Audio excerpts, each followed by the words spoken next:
We were halfway through dessert. My son had just poured coffee. His wife smiled, too wide, too forced. I saw her hand tremble as she reached for the sugar. That's when my phone buzzed, an unknown number. No punctuation, just a sentence. Get up and go, now. Don't say anything to your son. My blood chilled. I looked up. My son was laughing. She was watching me. I stood. Bathroom, I said, calmly.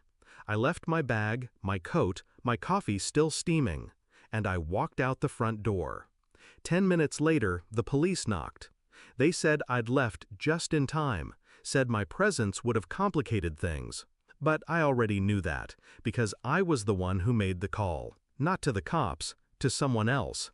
Someone who owed me a favor for a favor. I loved my daughter-in-law once. I welcomed her like blood. When she lost her mother, I became the one she called. She cried in my arms the day my son proposed. I thought, good. He found someone warm, someone steady. I didn't know she was fire beneath a frozen smile. It started small. My son became quieter, dismissive, tense around holidays.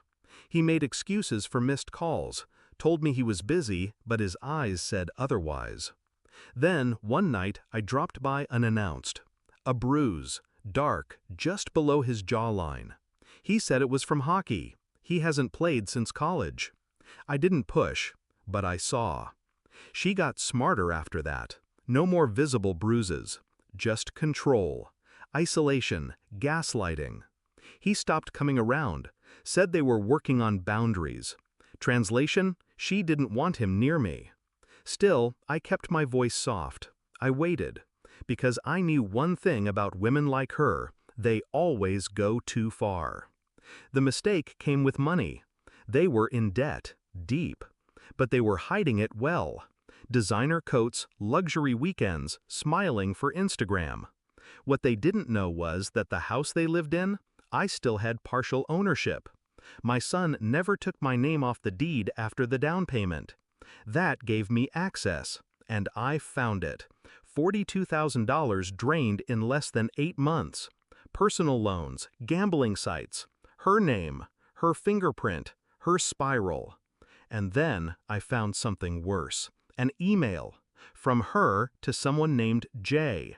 Attached, a PDF of my financial records, bank accounts, pension info, even documents from when I'd co-signed for their car. I read it twice, and then a third time. She was planning to take a loan, in my name, forge my signature, claim elder care expenses, and leave me with the wreckage. My son had no idea. That night, I sat in my dark kitchen. Didn't cry, didn't shake, just poured a glass of wine and made a list. Step 1, hire a private investigator. Step 2, contact my lawyer. Step 3, wait. The waiting was the hardest part. Watching my son slip deeper into her orbit, smiling at family dinners with empty eyes. But I waited, because the best trap is the one they walk into themselves. The final dinner was my idea. Let's all eat together. I miss you both. She agreed quickly, too quickly. She probably thought I was softening, letting go. My lawyer already had the paperwork ready. The investigator had traced the fake accounts. The loan application submitted 2 days prior. I just needed the call, the signal. So when that text came, get up and go, now. I knew the final piece had dropped. I obeyed. And 5 minutes after I stepped outside, the cops moved in. The neighbors watched from their porches. My son opened the door, confused, sleepy, barefoot. Behind him, she stood frozen. The officers asked for her by name. Charges, identity theft, wire fraud, attempted financial exploitation of a senior. My name, my accounts, my trap.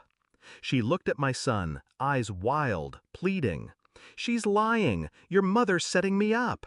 He looked at the officers, then at her, then stepped aside. I met him the next day at the station. His hands were shaking.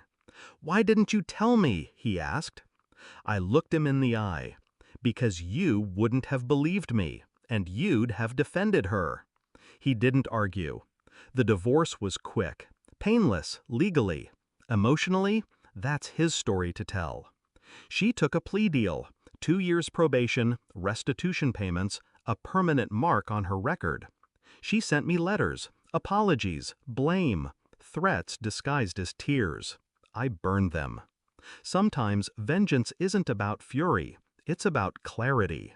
Knowing someone crossed a line and letting them walk straight into the consequences.